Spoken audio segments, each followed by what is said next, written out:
This very month of September is Deaf Awareness Month, and in South Africa, the deaf community faces unique challenges.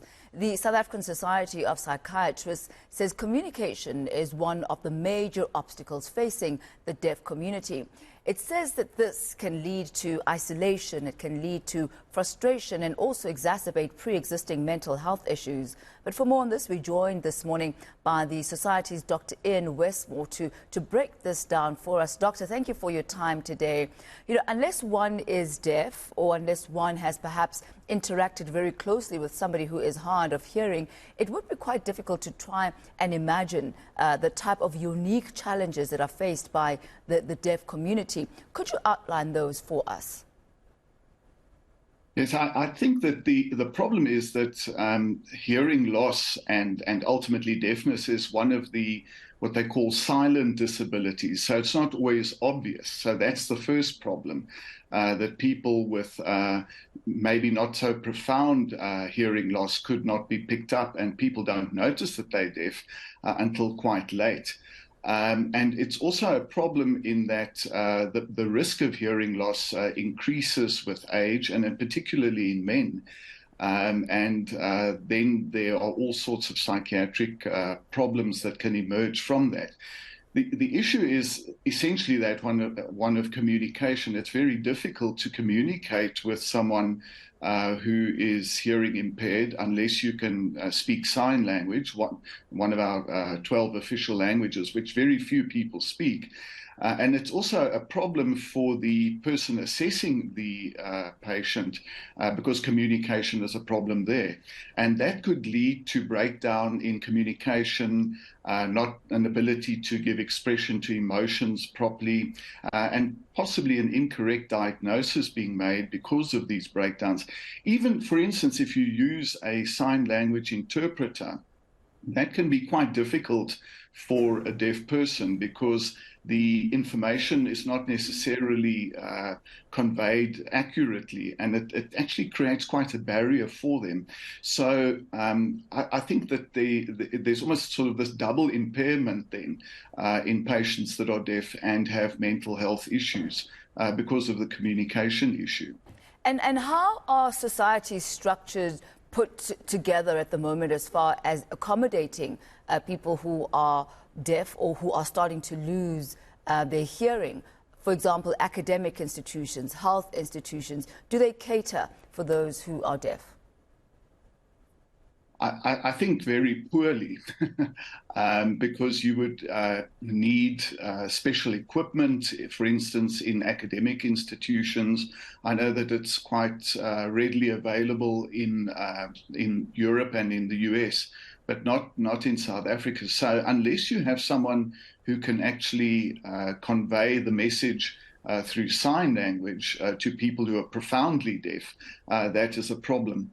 I think we need to remember that hearing loss is over a spectrum. So you get people with mild hearing loss, and then moderate hearing and moderately severe, and then profoundly deaf people. And profoundly deaf people can virtually hear nothing, such as people that are born deaf.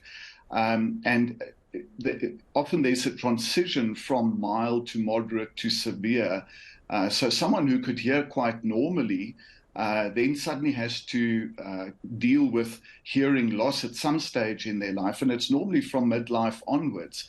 And there are major psychological changes that happen as a result of that.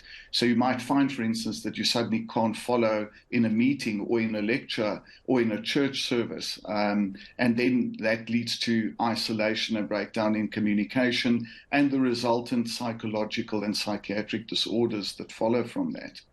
If you are one who is interacting with somebody who is losing their hearing or is completely deaf, what are the do's and don'ts? How can we support them psychologically, emotionally, especially when you know what it is that they are dealing with?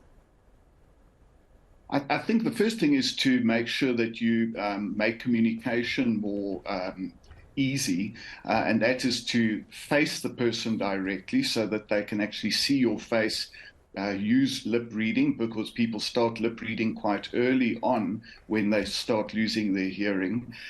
Try to make sure that it's in a quiet place And incidentally, that's often why it's not picked up by physicians, because they often see patients in a relatively quiet office. But those same patients will tell you that when they're in a restaurant, they can't follow a conversation. So positioning yourself so that the person can actually see you and can see your face is going to make it much more easy, and making sure that you're in a relatively quiet space. Also being patient.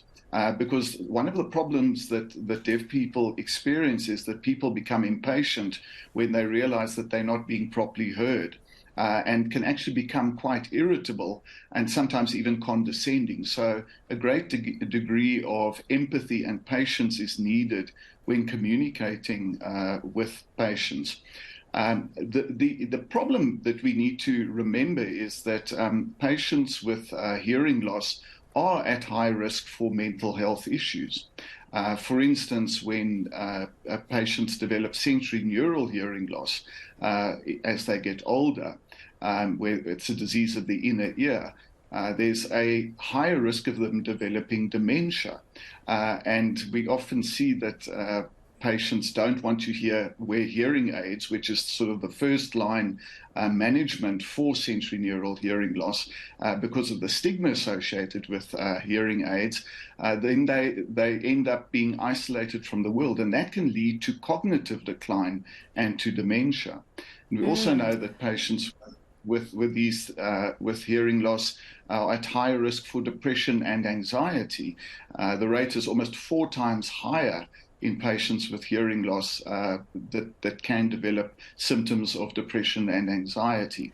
You know, So Dr. Ian, you're really highlighting so many, aspects that I guess one doesn't consider on a normal day-to-day life. But I guess that's why it's important to have an entire month dedicated to this, so that we are all educated and aware and know how to deal with those who are hard of hearing and starting to lose their hearing. But thank you so much for your insight this morning. That was Dr. Ian Westmore from the South African Society of Psychiatrists as we mark Deafness Awareness Month this September.